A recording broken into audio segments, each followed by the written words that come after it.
Hello guys, welcome back to our weekly vlog. എല്ലാവർക്കും സുഖമല്ലേ? Christmas ഒക്കെ എങ്ങനെ ഉണ്ടായിരുന്നു? എല്ലാവരും അടിച്ചു പൊളിച്ചോ? ഇത് ക്രിസ്മസിൻ്റെ തലേന്ന് നമ്മൾ മാളിൽ വന്നിട്ട് കുറച്ച് ഷോപ്പിംഗ് ഒക്കെ ചെയ്യാമെന്ന് വിചാരിച്ചു.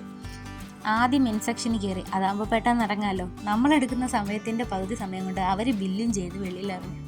എന്താ അല്ലേ, വിൻ്റർ ആയപ്പോൾ നല്ല വിൻ്റർ കളക്ഷൻസ് ഉണ്ട്. ഇത് ആദ്യം ഞാൻ വെച്ച് കോട്ടായിരിക്കുന്നു, പിന്നെ നോക്കിയപ്പോഴേ ഇത് വിൻ്റർ കാഫ്താനാണ്.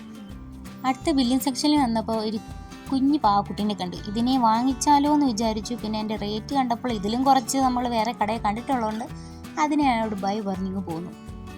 ഷോപ്പിംഗ് ഒക്കെ കഴിഞ്ഞ് ക്ഷീണിച്ച് നേരെ ഫുഡ് അടിക്കാൻ പോയി. ഫുഡായിട്ടൊന്നും കഴിച്ചില്ല, ജസ്റ്റ് ഒരു റാപ്പ് കഴിച്ചു. പിന്നെ വീട്ടിൽ വന്നു. ഇന്നത്തെ നമ്മുടെ ഐറ്റം കൊഞ്ച് ബിരിയാണിയാണ്. സീ ഫുഡുകൾ ഓവർ കുക്ക് ചെയ്യരുത് എന്നാണല്ലോ, പക്ഷേ എനിക്കൊരു സമാധാനത്തിന് ഞാൻ ജസ്റ്റ് ഒന്ന് ഷാലോ ഫ്രൈ ചെയ്തു. ഇന്ന് എനിക്ക് വലിയ പണിയൊന്നും ഇല്ലായിരുന്നു. മെയിൻ ഷെഫ് അവിടെ ബിരിയാണി വെക്കുന്നുണ്ടായിരുന്നു. ഞാൻ പിന്നെ സൈഡിൽ എല്ലാം ഹെൽപ്പ് ചെയ്യാൻ വേണ്ടി നിന്നു. എൻ്റെ ഭർത്താവായിട്ട് പൊക്കി പറയുകയല്ല, സൂപ്പറായിട്ട് ബിരിയാണി വെക്കും. ബിരിയാണി അല്ല, അത്യാവശ്യം എല്ലാം നന്നായിട്ട് വെക്കും. ഞാനത് ആസ്വദിച്ച് കഴിക്കുകയും ചെയ്യും. റൈസ് നമ്മൾ സെപ്പറേറ്റ് കുക്കറിലായിരുന്നു വെച്ചത്. റൈസ് സെറ്റായി, പിന്നെ ദമ്മിടാനുള്ള പരിപാടിയിലോട്ട് പോകുമായിരുന്നു. മഞ്ഞപ്പൊടിയല്ല, പാലില്ല, അല്ലെങ്കിൽ മഞ്ഞപ്പൊടി കലക്കി മഞ്ഞയാക്കായിരുന്നു റൈസ്. ഇപ്പൊ വൈറ്റാ, കുഴപ്പമില്ല. സാധാരണ ഒരു നെയ്യ് ശകലം ഇട്ടാൽ നല്ല ടേസ്റ്റ് ആയിരിക്കും. എന്താ നീ ഇടാതെ? ഇടണം.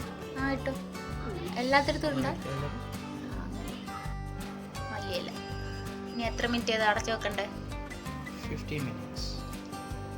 പിന്നീട് 15 മിനിറ്റ്സിലേക്ക് ഞാൻ വെയിറ്റ് ചെയ്തിരുന്നു. അവസാനം ദമ്മ് പൊട്ടിച്ചു. സൂപ്പർ ടേസ്റ്റ് ആയിരുന്നു കേട്ടോ, ഒന്നും പറയാനില്ല. നെക്സ്റ്റ് ഡേ നമ്മൾ ഞണ്ട് വാങ്ങിച്ച് ഞണ്ട് കറിയൊക്കെ വെച്ച്. ഇതിൻ്റെ റെസിപ്പി ഞാൻ ഷോർട്സ് ആയിട്ട് വീഡിയോ പോസ്റ്റ് ചെയ്തിട്ടുണ്ട്. എന്നിട്ട് നേരെ സർവമായ സിനിമ കാണാൻ പോയി. സൂപ്പർ സിനിമയായിരുന്നു കേട്ടോ, എല്ലാവരും തിയേറ്ററിൽ പോയി തന്നെ കാണണം. നല്ലൊരു ഫീൽ ഗുഡ് മൂവിയായിരുന്നു. അത് കഴിഞ്ഞ് കോഫി കുടിക്കാനായിട്ട് കടയിൽ കയറി. ഇവിടുത്തെ നേരത്തെ ഞാൻ കഴിച്ച കോഫി മോച്ച ആയിരുന്നെന്നാണ് എനിക്ക് തോന്നുന്നത്. അത് ഒരു കാശിന് കൊള്ളത്തില്ലായിരുന്നു. ഇത് സിഗ്നേച്ചർ ചോക്ലേറ്റ് ആയിരുന്നു ഞാൻ വാങ്ങിച്ചത്, അത് സൂപ്പറായിരുന്നു.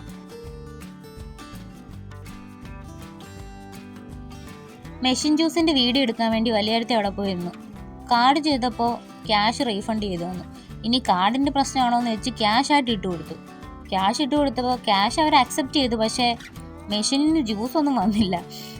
ജ്യോതിയും വന്നില്ല, തീയും വന്നില്ല എന്ന അവസ്ഥയായിരുന്നു എൻ്റേത്. പിന്നെ കസ്റ്റമർ കെയറെ വിളിച്ചിട്ട് അവരൊന്നും റെസ്പോണ്ട് ചെയ്തില്ല. അങ്ങനെ വിഷമിച്ച് വീട്ടിൽ വന്നപ്പോൾ അവർ തിരിച്ച് നമ്മളെ വിളിച്ചു. ഇനിയും നിങ്ങൾ ആ സെയിം സ്ഥലത്തെ മെഷീനിൽ വരുമ്പോൾ റിഡീം ചെയ്തെടുത്തോളാൻ പറഞ്ഞിട്ടുണ്ട്.